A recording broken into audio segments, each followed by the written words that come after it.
So here we are.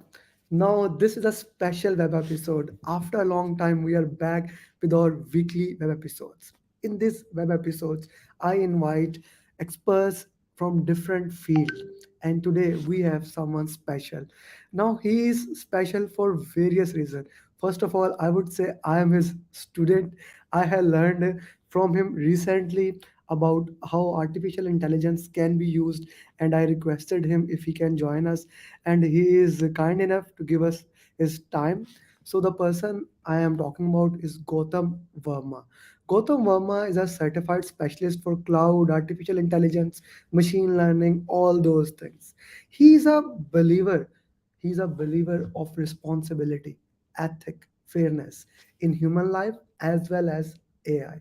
He enjoys sharing his experience and have felt that firsthand. I can say that he's one of the top trainers in the world. He has been working in Dubai for past 2 decades or so. So first of all, let's welcome Gautam. Gautam, thank you very much for joining us. Pleasure is mine, Amer. Good to see Thank you. you. Gautam, I have given a little bit intro about yourself. For the people who don't know about you, can you give us where you grown, how you get into AI, and where do you see yourself in 5 to 10 years? Yeah, sure. Yeah, and this takes me back a couple of decades when I started off in this space. So I actually grew up in India at a young age. I moved to UK for studies, and thereafter worked in the United Kingdom for a few years. And after that, I've had the luxury of working with clients from across the world. So, I've worked in North America with oil and gas clients based out of Houston, Texas, surprise, surprise. I've worked in Asia Pacific and then Middle East. I've been the closest to the Middle East out of all the regions that I've operated in. Um, and frankly speaking, the impact and the agility to adopt analytics, technology, AI that this region has demonstrated, I think a lot of other regions actually need to learn from that. So yeah, and have been operating in the space of digital transformation, cloud, AI adoption as a derivative of digital transformation across these regions. That's me in a nutshell. Thank you very much. It was a great intro. Now let's talk about the elephant in the room. So coming back to the very basic thing, what is AI? And Hmm. since most of the audience is project managers, so why don't you give it in a way that layman can understand it?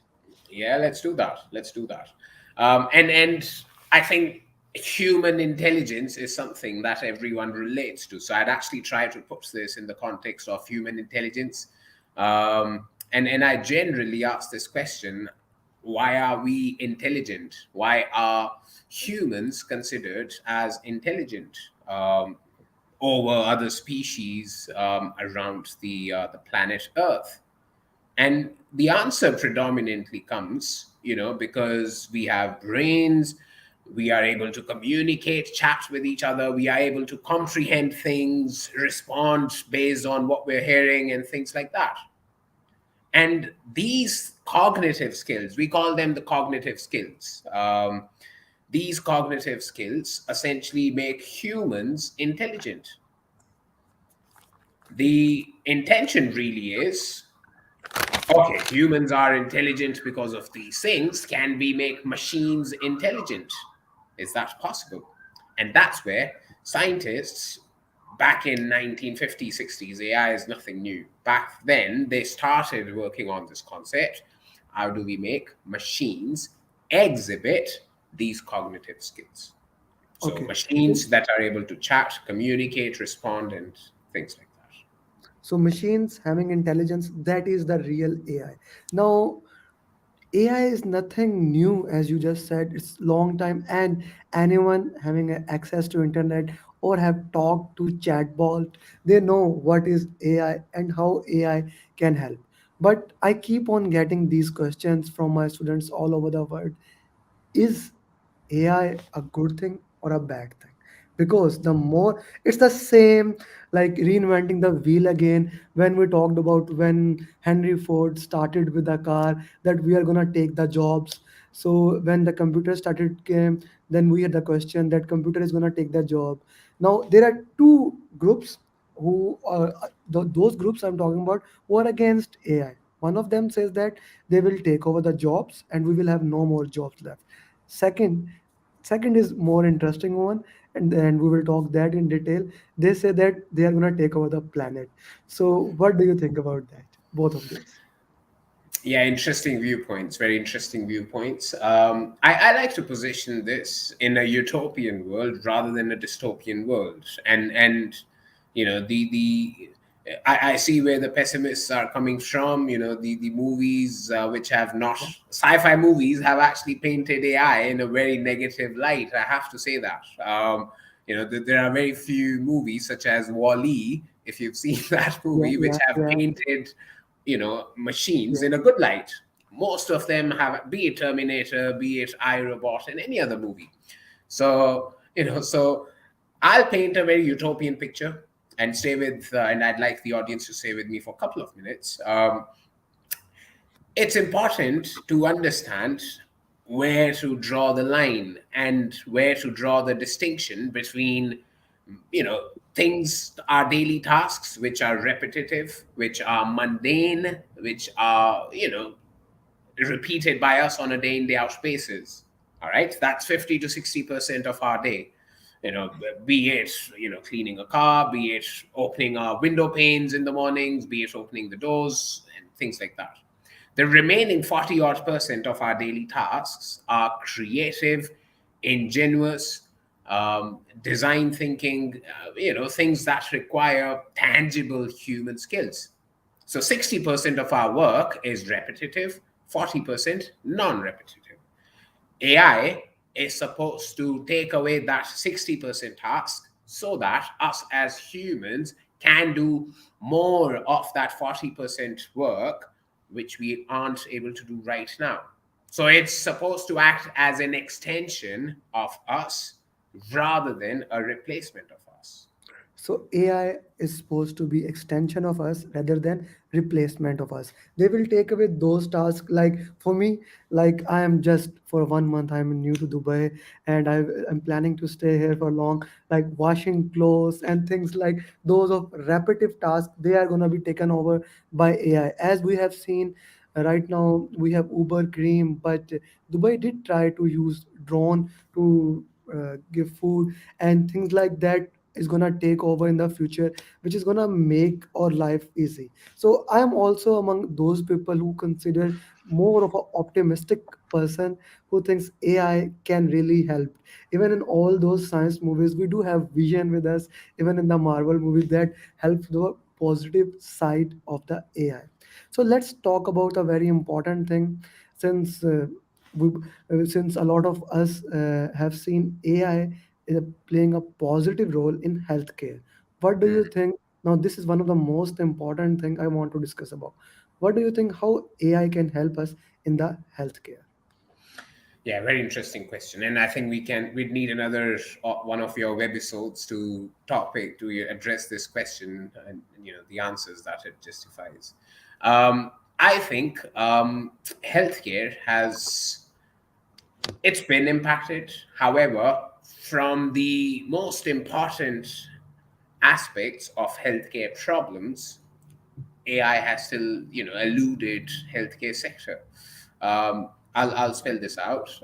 From a process perspective, managing documents, those administrative aspects of healthcare, absolutely. We've seen AI benefits that in automating the processes, taking away the paperwork, OCR, character recognitions, and whatnot, right? So admin aspect of healthcare, absolutely.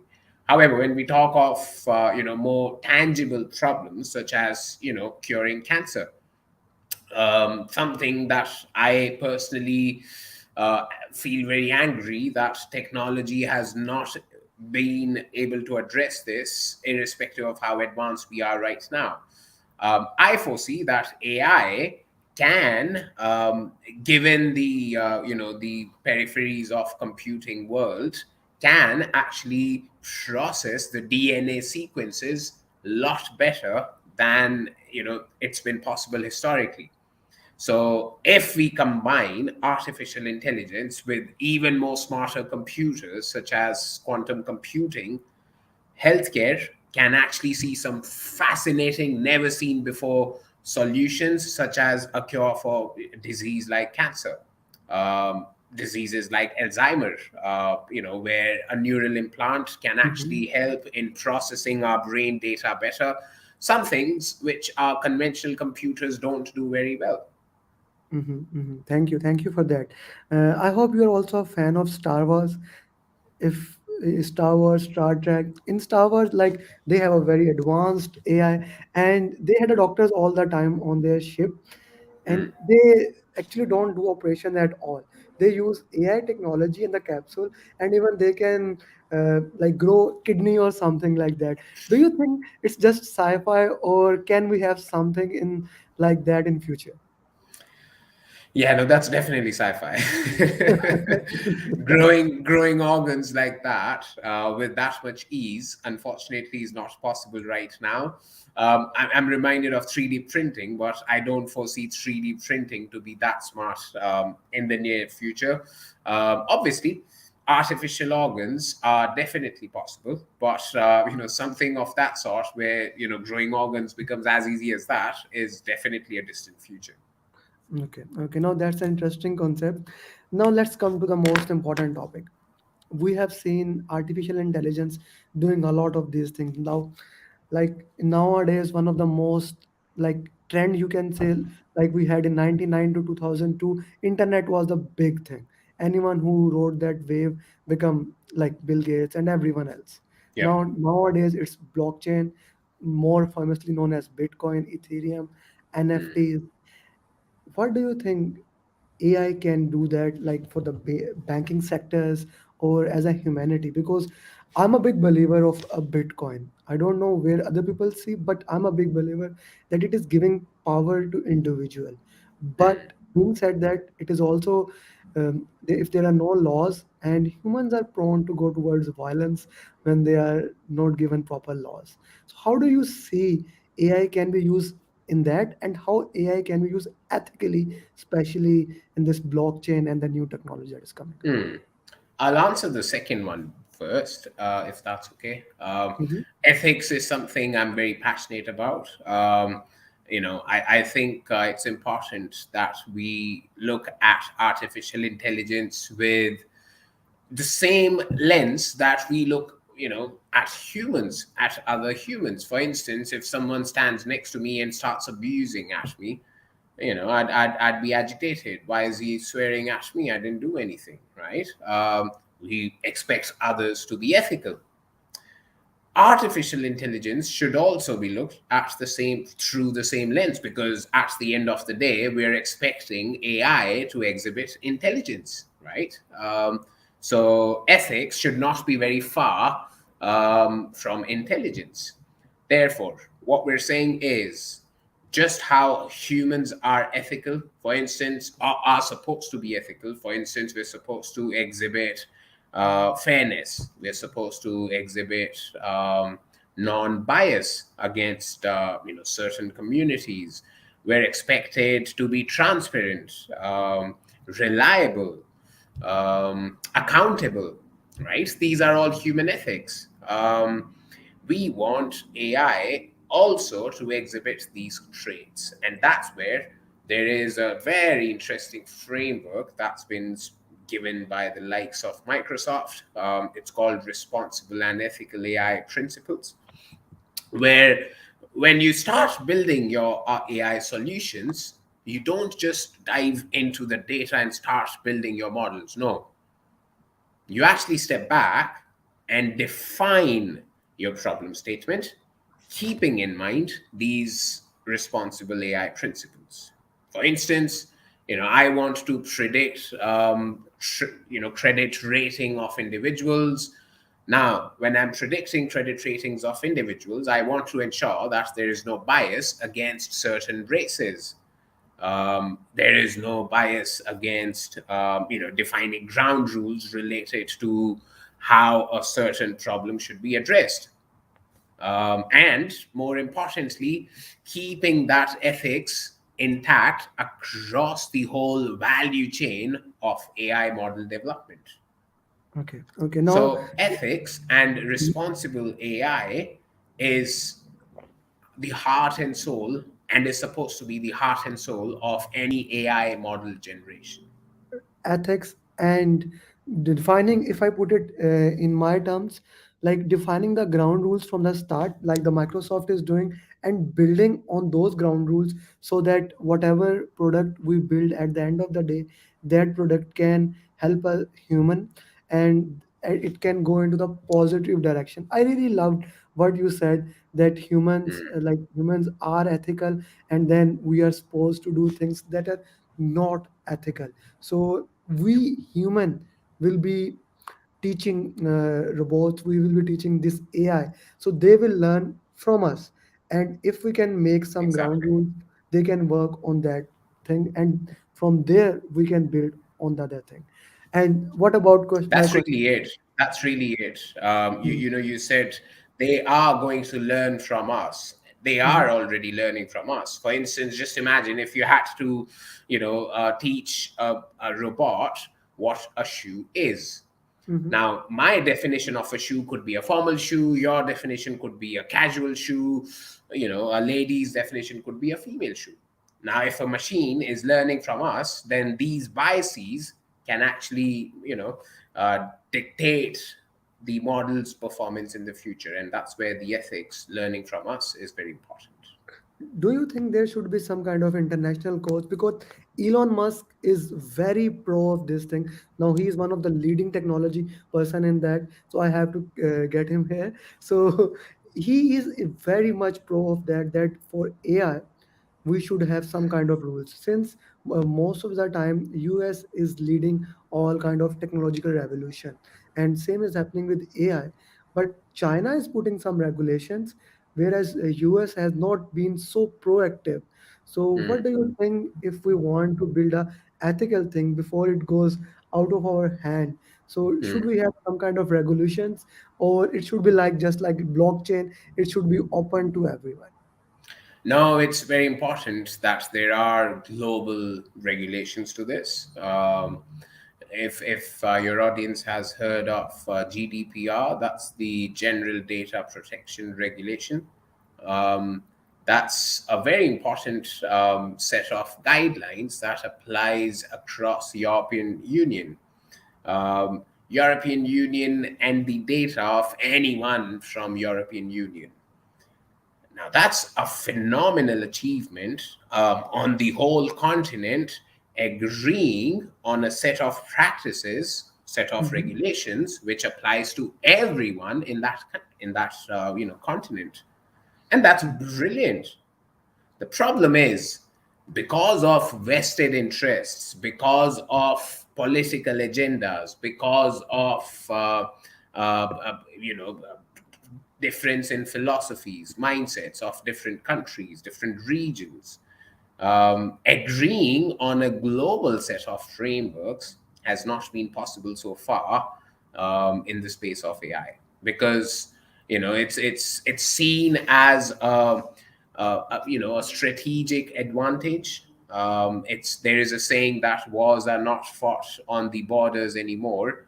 Wars are actually fought online using technologies such as AI, and I think it's never been more true than now.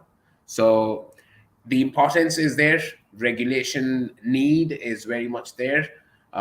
Whether we have it across the world, I have my concerns. However, even at a regional level, if we all can agree on certain guidelines, then I think that would be a big win.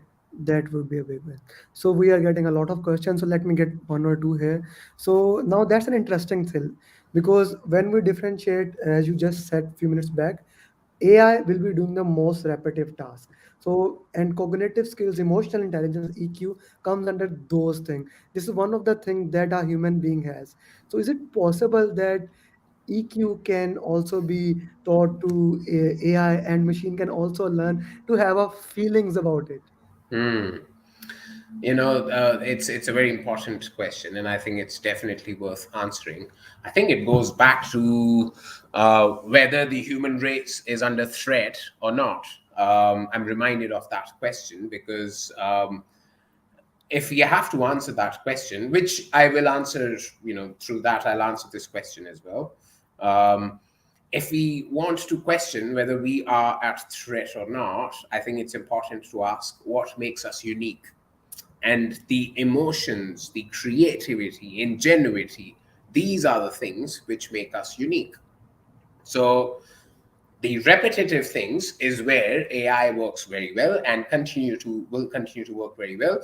These human centric aspects such as emotions, creativity, etc., it's safe to say that for the next few decades AI will not be able to learn that, and by virtue of that we will not be replaced to 100% capacity by AI. Okay, okay. So, right for now, it is difficult. Then we also got another question that was interesting. Now we had an entire master class on this, how AI can help us in project management. So, if you can summarize, because most of the audience that I have will be from project management. So, what do you think if you can give 3 to 4 takeaway how they can use AI in their fields? Absolutely. When I think of project management, I think project planning, risk management comes to my mind very frequently. Whether my project will be a success or not. What are the most critical challenges in terms of cost, in terms of time overruns, that will impact my project for a timely delivery. Um, I think this ever important question whether my project is foreseeing risk. I think that is a very important question that AI is already helping to solve and to answer.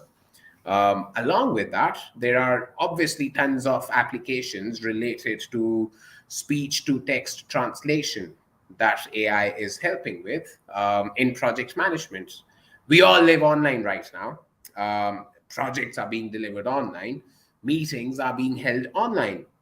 I'm certain that your audience has felt at some time that, oh, you know what, only if I'd recorded that meeting and only if someone can transcribe that meeting for me. The fact that you're smiling actually tells me that you've been there as well, Amir. Yes, yes, totally. Been there, been there. Yeah. Now this is where AI can actually solve phenomenal problems. As you'd remember, Amir, we discussed this. How any meeting that you guys conduct these days online, stand-up meetings, sprint meetings, whatever you do, you can actually use AI to transcribe all those words that have been uttered in structured text. Not just that, to a next level, you can extract critical keywords from that meeting, understand whether the audience was happy or not, sentiment. What were the some keywords that were discussed the most in that meeting? Um, did it did the meeting meet its objectives or not? Did we stick to the theme agenda of the meeting or not? These are some very important answers that AI is helping, and the tools such as Otter.ai um, are exactly in this direction. Thank you. Thank you. PM, project management, meets AI, classic example of that. Classical. Okay, so we got a question. When you say ethics are the backbone of AI, what challenges you see in the maintaining this backbone, or rather, at least each of the ethical level that is intentionally built for human welfare? Challenges, yes, very interesting. I think that it's at times it's um, it, it, you know bias.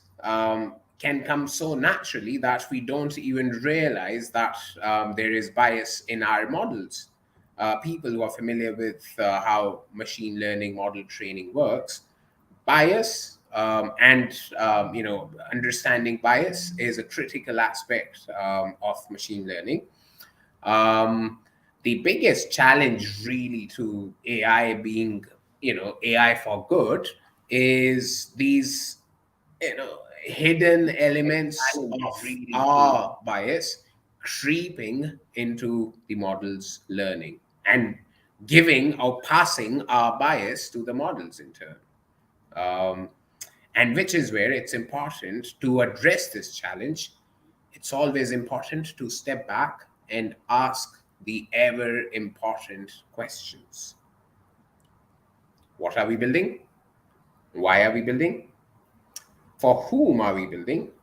And whether this is the right approach for building something in So we need to look inside and we need to ask those important questions. It goes back to all the bases that when we are working with the AI, we need to be more ethical as compared to AI, because AI will, as you mentioned, I love that thing.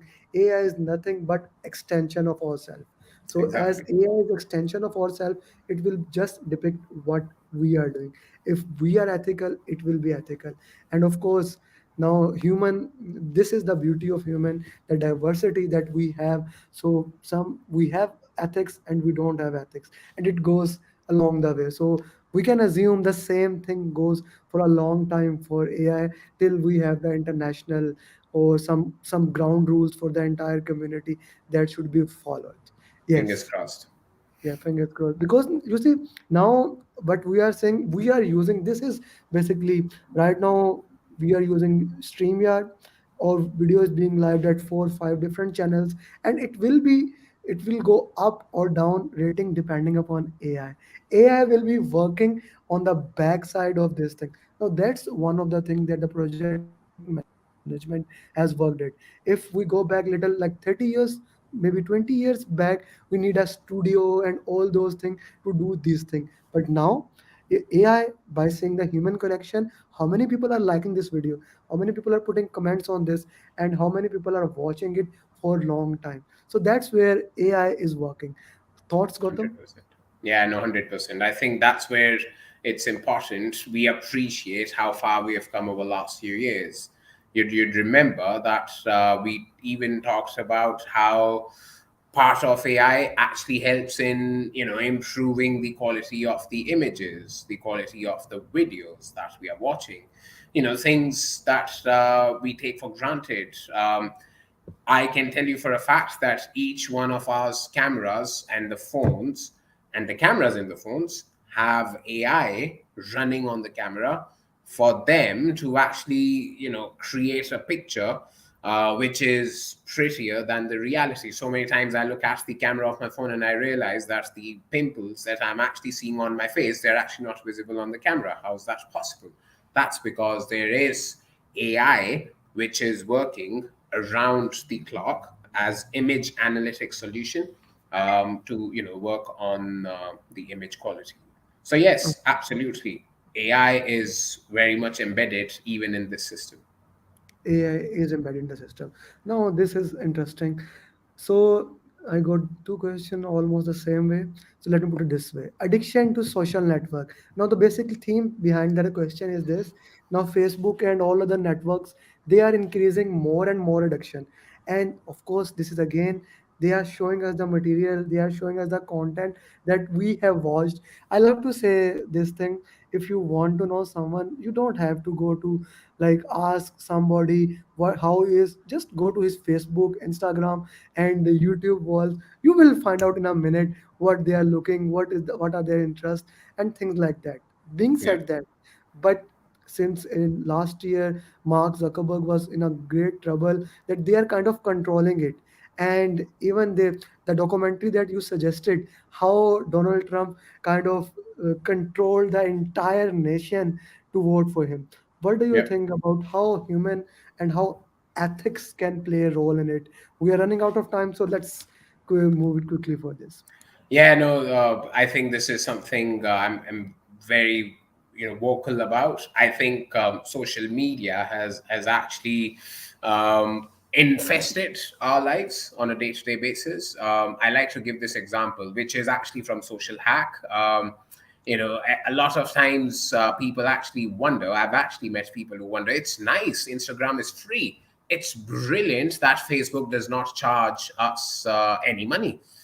It's free to use. And likewise, go tools such as LinkedIn, Twitter, and you can go on TikTok. You can just go on and on with social media. The long and short of that is, and it's a quote which is there in Social Hack, if you're not paying for the product, stay with me on this, if you're not paying for a product, then you are the product. If you are not paying for the product, then you are the product. Now that's a great thing to look at it.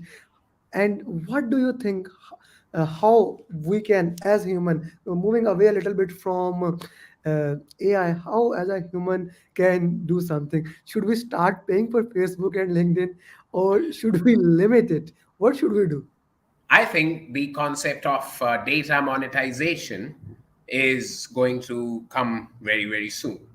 And by that, what I really mean is right now, we curse Facebook that, oh, they shared our data. I'm not okay with that. I've actually met people who are okay to share their behavioral data and make some money out of it. So, the real question that I want to ask your audience, if you're offered money for the behavioral data, now I want to be clear, I'm not saying your personal information, I'm not saying your credit card number, I'm not saying your bank details. No, I'm not saying any of that. I'm saying your behavioral data. If you're paid to share your behavioral data on Facebook, Twitter, Instagram, are you okay sharing your data?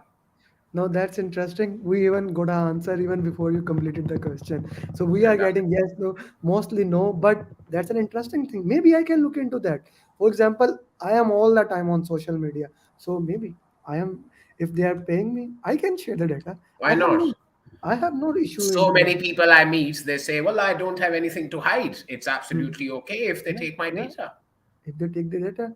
And what I see, like if I'm looking for a product, now there are people saying they are showing us the product again and again. If I am looking for a product and they show me, so this is a good Exactly. for me in that 100%. arena. Okay, 100%. let's take another. This can be the last question. So how we cannot exclude privacy, security, and the rise of deep fakeness with AI. It is good, however, there are some dark side also. Thoughts, Gautam? Deep fakes are Now, bane. he's Um, someone who has knowledge of AI, because project Indeed. management people don't have that kind of knowledge. Now, I know Indeed. deepfakes from your talk. So, please, thoughts. Yep. So deep fakes are a nuisance to say the least. I think we just have to treat it the way it is. For instance, by the way, I'll take a few seconds just for everyone's context on what deep fakes are. I can actually create images, videos where I supersede my face with Barack Obama's, and the audio is duplicated to Barack Obama's as well, and I could be launching the nuclear attack on a said country, and it might just all be a fake video. But just imagine what that fake video can do to, for instance, Nasdaq, stock markets around the world. Stock markets can actually go crashing just because of these deep fakes. That is where, and that this is possible using AI. This is actually practical using AI. Therefore, what likes of Facebook, Twitter, Instagram, and whatnot, what they've done is they have counter deepfakes, which actually check every image, every video that you upload for it to be a deepfake. If it is, it raises an alert, goes to the audit team, and that content is removed from the That social content. media platform. Now that's a very interesting thought. I kind of love this concept, and the video. Maybe I'll share the link later on. Do The that. video you showed us, that was just beautiful. You see, like we start to believe so much on the things we see, and those news spread like this. With AI, maybe we can, like what I see where we are going, we have to stop, think, and then act. With the more 100%. and more technology and AI, like I love what Gary Vee always say, we have more power in our hand, all of us, than in 1969 when they sent moon, when they sent Neil Armstrong to the moon they had. So much power with us. So of course, with the Spider-Man, as says, with more power comes more responsibility. Sorry, I'm a big fan of movies and all those things. I hope with the AI you are also in the same boat. So we are already running 5 minutes above our time. Gautam, thank you for your time and giving us. We are getting questions along the line, but we have to wind it up. Time is something we need to follow all the time. And thank you very much, and I would love to do it again sometime and take it from here. So Gautam, final thoughts about AI, then we can close it. Yeah, I think I like to put it in this manner. I want all the audience, that is everyone in the audience, to go away with this final thought. I want you to see AI in this particular light. AI is going to be an extension of our brains, as cars are an extension of our legs. Today, cars are an extension of our legs. Tomorrow, AI is going to be an extension of our brains. This is so I'd leave the profound. audience. This is so prompt. Thank you, Gautam. Thank you very much. Thank you, everyone, for your questions. And I cannot now with the online thing. I love online, but the only thing we cannot have round of applause in this online. Maybe AI can, like the holograms they are working. We can have something like that in the upcoming future. Thank you, Gautam. Thank you very much for your time. And Pleasure. bye bye, everyone. Pleasure.